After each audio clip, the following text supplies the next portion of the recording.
परम परमात्मा भगवान प्रभू श्री रामचंद्र,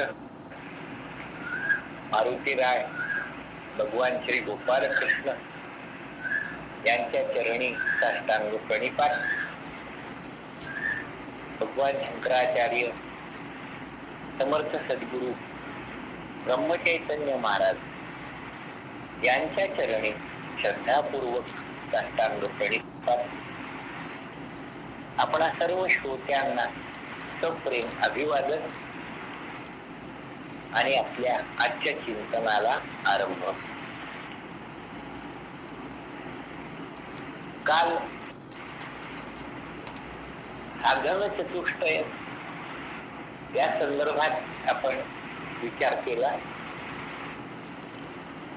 अनुबंध चतुष्टय हा ग्रंथाच्या अभ्यासाचा जो एक भाग आहे. अधिकार, विषय, संबंध आणि फल असे चार घटक किंवा या चारच्या चौकटीमध्ये शास्त्रीय ग्रंथ असतो. शास्त्रीय ग्रंथाचा जो निकष आहे त्यातला पहिला अधिकारी, या ग्रंथाच्या अभ्यासाचा अधिकारी कोण, या संदर्भात तो अधिकारी साधन चतुष्टय संपन्न असला पाहिजे, ही मुख्य अट आहे. आणि त्यासाठी आपण साधन चतुष्टयाचा विचार केला. विवेक, वैराग्य, समाधिशत आणि मुमुक्षुत्व हे सर्वही गुण यांचा समुच्चय आहे. आणि समन्वयाची भूमिका यासाठी नाही असं आपण काल बोललो. त्यासाठी काही काल विचारही केला. समन्वय याचा अर्थ क्रमाक्रमाने एक एक पायरी मार्ग चालत पुढे पुढे जाणे, एक एक पाऊल, एक एक पायरी वर वर चढत जाणे, कसाही तुम्ही अर्थ त्याचा करून घ्या.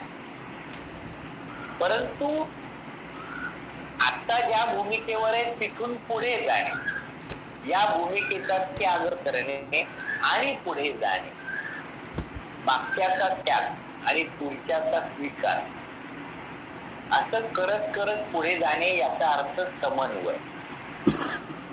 आणि समुच्चय याचा अगदी बरोबर अर्थ जर लक्षात घ्यायचा म्हटलं तर काल आपण थोडं भेळभट्ट्याचं उदाहरण घेतलं.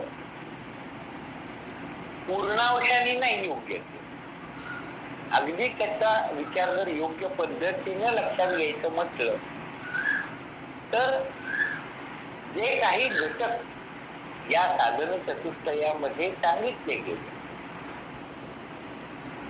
ते चारही घटक हे समांतर चालतात. रेल्वेचे रूळ जसे समांतर चालतात आणि त्यावरून गाडी धावत असते, तसे हे साधन चतुष्टयामध्ये जे काही गुणवर्णन केलं गेलं व उल्लेख केलेला आहे ते समांतर चालतात. रेल्वेचा रूळ एक आता काढून टाकू असं करता येत नाही, गाडी चालणारच नाही. हे चारही किंवा रेल्वेच्या रुळाचा दृष्टांत जर पुढे चालवायचा म्हटलं तर ते दोनही रूळ आरंभापासून मुक्कामापर्यंत समांतरच चालतात. आणि तसे चालले तरच गाडी व्यवस्थित धावू शकते. जर का ते त्यांच्यातलं अंतर कमी जास्त झालं किंवा त्यातला एक वगळायचा असं ठरवलं तर तिथं मार्ग संपतो. समुच्चय याचा अर्थ बरोबर या पद्धतीने लक्षात घ्यावा लागतो की आरंभापासून विवेक, वैराग्य, समाधिशत आणि मुमुक्षु हे बरोबरच चालतात. आरंभापासून अखेरपर्यंत हे बरोबरच चालतात. त्यातला कोणताही घटक आता मला विवेक करण्याची आवश्यकता नाही, किंवा आता मी मोक्षाची इच्छा कशाला करू, असंही म्हणता येत. यातला कोणताही घटक वगळता येत नाही. आणि यामध्ये जो एक सात्विक दृष्टीनं काही अंतर आहे, विवेक आणि वैराग्य, जरी एकात एक गुंफल्यासारखे दिसले तरी विशिष्ट अंतर आहे. हे अंतर हे कमी जास्त करता येत.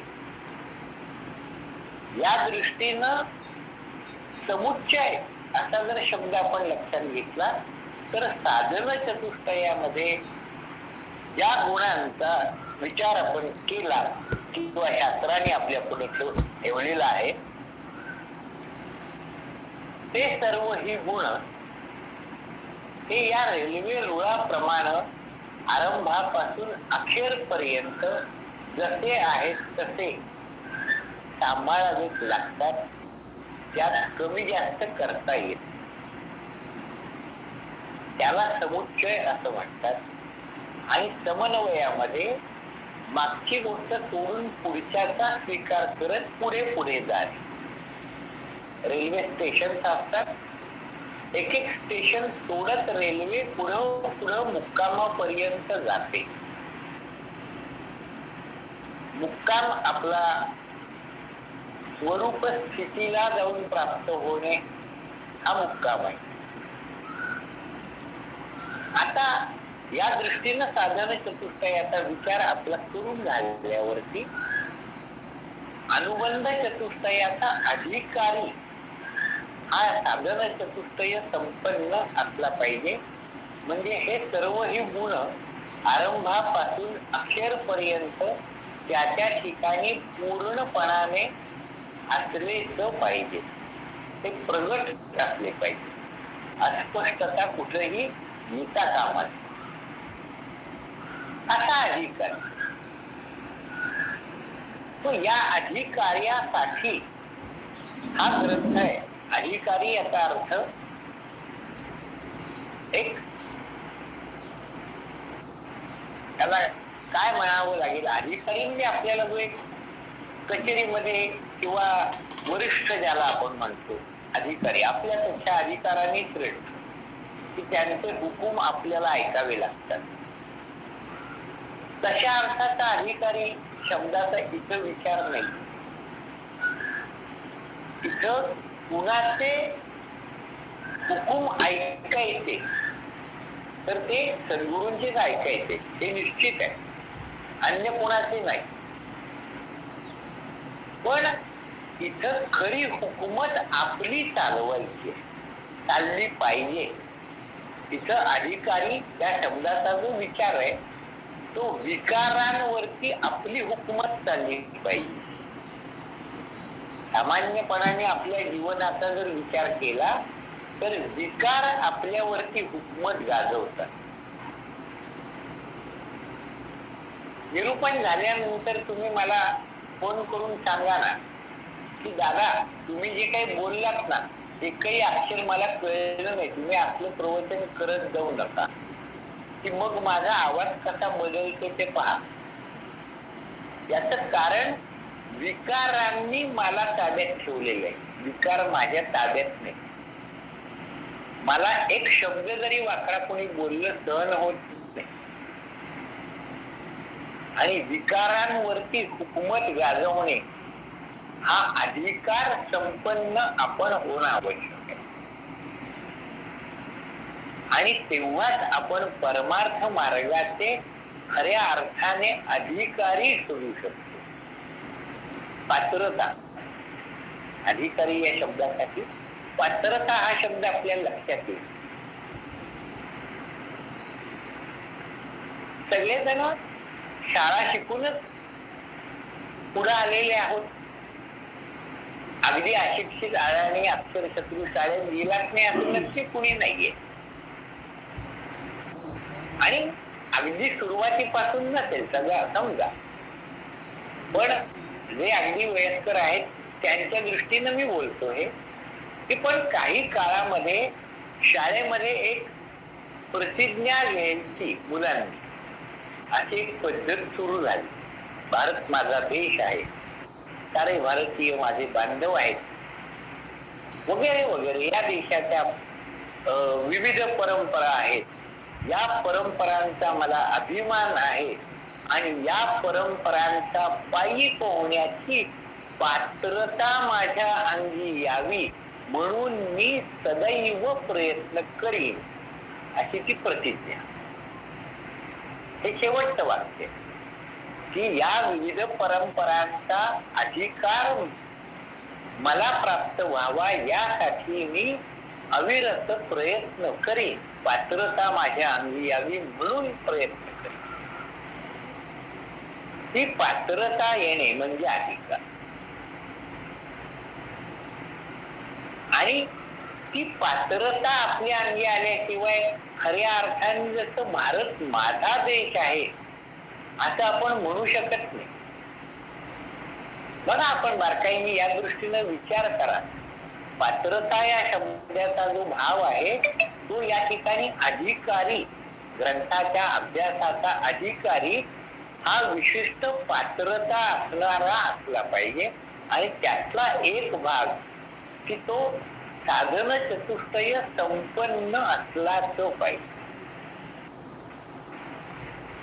तर या ग्रंथाचा अभ्यास त्याला करता येईल आणि त्या ग्रंथाचं योग्य फल, जे फल ग्रंथकारांनी शास्त्रांनी सांगितलेलं आहे ते फल प्राप्त करून घेण्याची पात्रता या अधिकारी व्यक्तीच्या अंगी असेल आणि मग ग्रंथाचा जो अभ्यास केला तो सार्थकी लागला असं म्हणता येईल. यासाठी साधन चतुष्टय संपन्न आपण व्हावं हा प्रयत्न आपला आपण करायचा. आपलं आपण आत्मपरीक्षण करत विवेकाने आपला आपण शोध घेत योग्य मार्गावरून चाललो आहे ना, ते प्रत्येक पाऊल टाकताना विचारपूर्वक तपासून टाकायचं. या व्यतिरिक्त अन्य काही विचार आहेत की असा अधिकारी हा विनम्र असलाच पाहिजे. विनम्रता हा त्याचा स्थायी भावच व्हायला पाहिजे. विनय हा गुण आहे. ज्ञान संपन्न असतो पण तो विनयशील असेल असं नसतं. अहंकार असतो ज्ञानाचा, नको मानसी ज्ञान गर्वे फुगारा. समर्थ आपल्याला मनोबोधात मुद्दाम आवर्जून हे सांगतात की ज्ञानाचा गर्व उत्पन्न होतो, मनात तो बिलकुल येता कामा नाहीये. हा ज्ञानाचा गर्व जर अंतःकरणामध्ये भरला तर मग स्वरूपाची अनुभूती नाहीये. शब्दाने स्वरूप म्हणजे काय हे सांगता येऊ शकेल, प्रवचन उत्तम करता येईल, युक्ती प्रयुक्ती, पूर्व पक्ष उत्तर पक्ष वगैरे वादविवाद करता येईल. पण त्या परमात्म स्वरूपाचा जो अनुभव आनंद स्वरूप म्हणून जो आपल्याला यायला पाहिजे तो येणार नाही. त्यामुळे यासाठी अत्यंत विनम्रता ही अंगी असलीच पाहिजे. असे अधिकारी या व्यक्तीसाठी जे गुण भगवंतांनी अद्वैता सर्वभूताना मैत्री करू नये 12व्या अध्यायामध्ये वर्णन केले. ते ज्या भक्ताचं वर्णन केलंय ते तो भक्त, तो ज्ञानी भक्त म्हणून त्याचं वर्णन केले की तो कसा असतो. ते त्या ज्ञानी भक्ताचं केलेलं वर्णन हे आपल्या अभ्यासासाठी दिलेली रूपरेषा आहे. आपल्या अंगी अद्वेषता, मी जर कोणाचा द्वेष करत नसेल, सर्व भूत हितरतः मैत्र्याच करू नये, सर्व भूत मात्रांच्या विषयी मैत्रीचा सख्यत्वाचा भाव जर माझ्या मनामध्ये असेल, मी कोणाचा द्वेष करत नसेल, करतो का नाही हे मी तपासायचे. करत असेल तर त्या विकारावरती मला अधिकार प्राप्त करून घ्यायचा आहे. तो विकार माझ्या मनामध्ये प्रबळ होता कामा नये. किंबहुना अशा विकारांना मी अंतःकरणातून हाकलून देता आलं पाहिजे मला. त्यासाठी बल लागतं. ते बल शारीरिक लागतं, तसं मानसिक आणि मानसिक जास्ती लागतं. कारण हे सर्व मनाचं काम आहे. मन एव मनुष्याणाम कारणं बंध मोक्षयोः. इथं प्रत्येक पावली मन याचा अर्थ अंतःकरण. इथं मन म्हणजे संकल्प विकल्प करणारं मन असा भाव या ठिकाणी नाही. अंतःकरणाचा एक घटक असलेलं मन या ठिकाणी नाही, तर संपूर्ण अंतःकरण मन बुद्धी